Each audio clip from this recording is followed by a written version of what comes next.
Assalamualaikum warahmatullahi wabarakatuh. Tepangaken nama kula Muhammad Fikri Lutfilah, kelas 12 saya kali absen 23. Kula badhe maosaken pranata acara pasrah penganten. Mardiking tias ing kamardikan ugra agung miwah sih wilasaning Gusti ingkang Maha Agung. Mugi hanggung sumanda wonten jiwangga kula panjenengan sawagung. Waradin sagung dumadi harjo nisakala satuhu. Nuwun panjenenganipun Bapak Sena Wijaya, kula pun Muhammad Fikri Lutfilah ingkang minangka sesulih Bapak Sucipta Adi sekalian. Kapareng matur wonten ngarsa panjenengan. Sepisan awit saking pangestu berkah panjenengan, lampah kula sak pakumyong wiwit saking griya ngantos dumugi dalem punika wilujeng wonten alangan satunggal menapa. Kaping kalih panjenenganipun Bapak Sucipta Adi sekalian ngaturaken salam taklim kanthi waosan Assalamualaikum warahmatullahi wabarakatuh.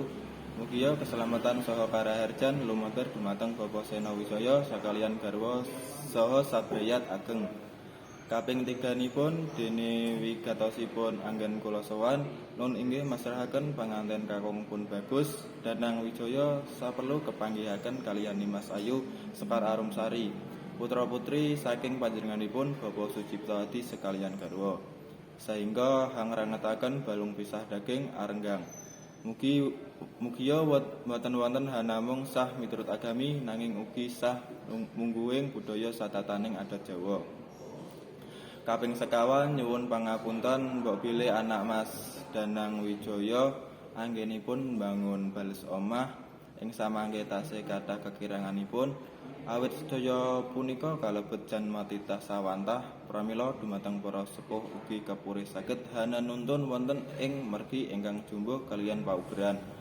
Makaten wosing gati sampun kula aturaken ambok bilih wonten kirang patraping atur saha tindak tanduk ingkang boten nuju prana kula hanamung nyuwun lumunturing samudra pangaksama. Wassalamualaikum warahmatullahi wabarakatuh.